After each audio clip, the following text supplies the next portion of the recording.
Hey everyone, and welcome to a new episode of If I Was a Villain. Super excited about today's episode. After Stranger Things broke Netflix with a heartbreaking story and some crazy scenes, we decided to do an in-depth analysis of one of the more interesting characters we've met so far. Maybe, before we start, here's a side note from us. I'm sure you hear it a lot, and we don't want to sound like all the other channels, but we truly and honestly create this content with a lot of interest and love. And if you feel like donating even the slightest, you're welcome to like the videos, subscribe to the channel, and leave a comment. It'll really help us reach and spread our ideas to more people. But again, only if you feel comfortable with that. All good. So let's start. Eleven's the main character on Stranger Things, Netflix's sci-fi adventure series. It's about a gang of preteens from Hawkins, Indiana, who find out that their sleepy town's at the center of a huge supernatural firestorm known as the Upside Down. Played by English actress Millie Bobby Brown, 11, or Elle for short, is a telekinetic young girl who joins the Hawkins gang after escaping from a secret government testing facility where she's been held captive all her life. Her character starts out as a mystery. Because she was torn away from her mother upon birth and raised like a lab rat, Elle doesn't know how to speak or interact like a normal child. Her only connection to humanity for so long has been the cold, inhumane ways that her papa, Hawkins lab head scientist Dr. Brenner, and his army of scientists have treated her. Like the alien from E.T. the Extraterrestrial, when we first meet Eleven, she's like a lost, fish out of water superhuman. Her lifetime of living as a human experiment strips her of any semblance of normal life. But from the very beginning, I can see that she's a survivor, because she pushes against her imprisonment, bravely ventures into unknown territory, and eventually adapts multiple times to find her place in the world. 11 is innocent in some ways, but she's not to be messed with. Her friendship with Mike, Dustin, and Lucas awakens her immense compassion, and from then on, she's fiercely loyal and will do anything for them. As the show progresses, I think Elle proves time and time again that she's resilient, trusting, loving, tough, and incredibly loyal. Let's talk about Eleven's character development. Throughout the show's 4 seasons, I can see how much Elle's character has grown. In Season 1, she's largely an object, tossed around for others' purposes. Dr. Brenner's secret organization obviously harnesses Eleven's power for selfish gain, but even Mike and the gang initially only wanted to help them find their missing friend Will. After being found in the woods by Mike and the gang, she follows them around basically like E.T. does, always absorbing the goings-on around her and obeying whatever they make her do. She lets Mike dress her, eats whatever he feeds her, does whatever he says, and takes his words at face value. Take, for example, the oft-repeated "friends don't lie" line that Mike first teaches her to earn her trust. She hangs on to it very fiercely, holding on to the words despite what others say, and getting deeply upset when she thinks Mike reneges on it.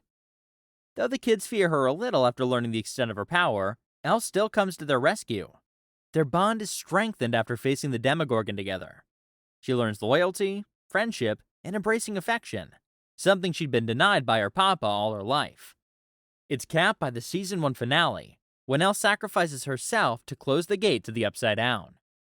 In Season 2, she gains another source of influence, Hopper. She learns about family bonds by living essentially as his daughter.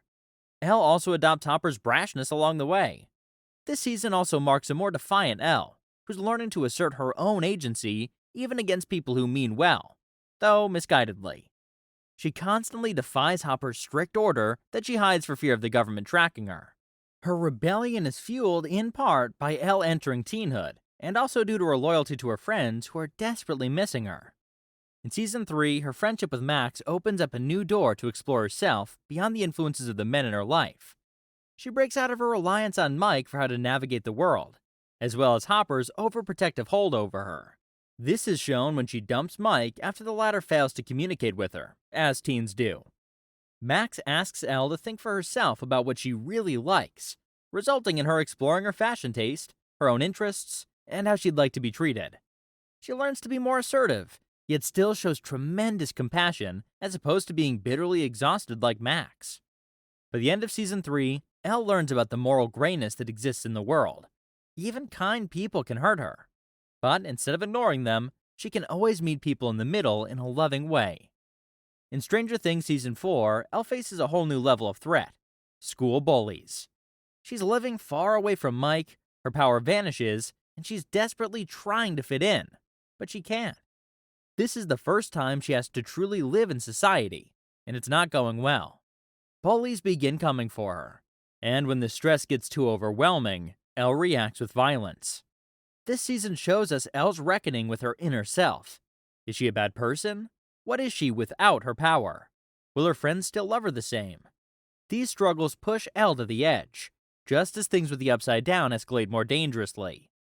Yet Elle's personal situation is something I can relate more to. Who never loses their temper in stressful situations?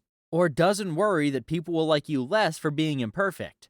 Once a pure and powerful being, Elle's developed a more complex humanity that's frankly beautiful to watch. We really want to do a Stranger Things Season 4 Ending Explained episode, before the next season will come up next year. So just let us know if that's something you'd like to see. But we can't talk about Elle without talking about the actress who plays her. Millie Bobby Brown was born to Robert and Kelly Brown. Unlike Elle, Millie grew up in a big family with 3 siblings. In order to support Millie's acting career, her parents moved their family from England to Los Angeles. To finance their move, her father sold everything they had. Unfortunately, things didn't work out, because Millie failed to book any roles at first. Still, her parents encouraged Millie to continue pursuing her dream. We're not a channel that usually talks about motivation and the importance of chasing all the time to achieve what we dream of. But this part of Millie just stunned us. Before she got the 11 role on Stranger Things, Brown said that the casting director advised her she'd never make it as an actor because of her maturity. She'd already decided that maybe she should just let go of the acting world, but her parents kept the pressure on her. She said in one of her Stranger Things interviews, "My parents told me, just do this one last audition on tape, and then you can go outside and play with your friends again." So I said, okay, yeah, I should do this one, because it looks cool. And the rest is history. I think that the first point worth addressing here is the family. Elle really comes from almost no family to the Hawkins gang. She doesn't have a mother or father behind her to push her on. She's lonely and barely manages to communicate with the world. Her connection to her father, before Hopper, is always negative and distant.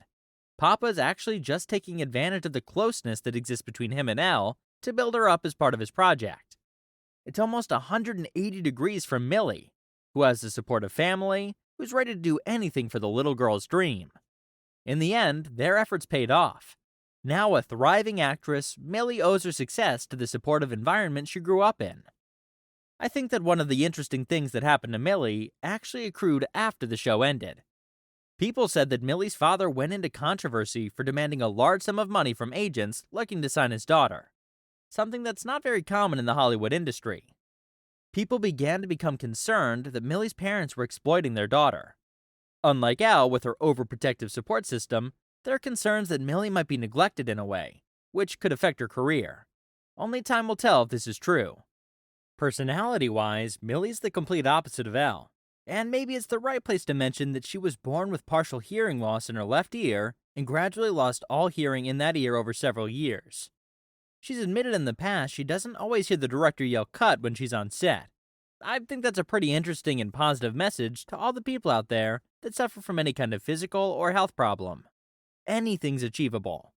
Millie was cast to be the superhero character on Stranger Things, completely ignoring her partial hearing loss. Maybe it's worth taking a look and thinking about the experience that Millie goes through here. And the truth is that in many points, this is very similar to how Elle behaves, at the beginning of the series that is. You can't say that Elle suffers from any medical problem, but throughout the first episodes, she barely communicates. Because she's an unusual girl, she really looks like a person with a speech barrier to us. Elle manages to communicate in single words, sometimes sentences that are not always understood. We'll talk about this quite a bit in the analysis we do for Homelander from the series The Boys. Spoiler alert. But children who grew up in a laboratory and didn't communicate with other children during critical stages of their adolescence can suffer from serious communication problems as adults. Homelander was also a lab boy who didn't really interact with other kids, which led to his narcissistic and problematic personality as an adult. But we'll get to that analysis later, don't worry. In Elle and Millie's case, both are successfully dealing with a medical problem that poses quite a challenge in their ability to communicate with the outside world. It's super interesting to see that Millie came with this trait that Elle has, with some experience from her personal life. But unlike the naive Elle, Millie is outspoken and very mature for her age. However, at only 18 years old, Millie's also kind of a super teen. Not only is she the biggest star of one of the biggest shows in the world right now, but she's also actively producing content for Netflix, such as the 2 films in the Enola Holmes franchise, in which she also stars.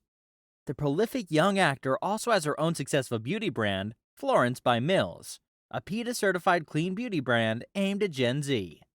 With all those achievements, Millie's attracted tons of attention. Not all of them positive, though. In fact, a lot of the narrative surrounding her has been harsh. The media would dissect her every move and spin the slightest so-called rude glance or throwaway comment into diatribes about her being difficult. The girl's 18. She's not supposed to be a paragon of virtue. But we're not here to judge. We frankly invite you to hear what you think about this thing and the claims that have been made against her in recent months. I believe that Millie's massive success at a young age becomes her version of Elle's superpower. The public is not used to a girl that young and in control of her power, so they don't know what to do with her. It's easy to get intimidated by her big personality. But maybe that begs the question once again, which is our society ready for a young, strong female figure? Unlike Hawkins. If only Hawkins would be able to accept and use Elle's power and personality, the show would look much different. Stay tuned for the next episodes we're making for you guys, and let us know your thoughts about this one. Cheers.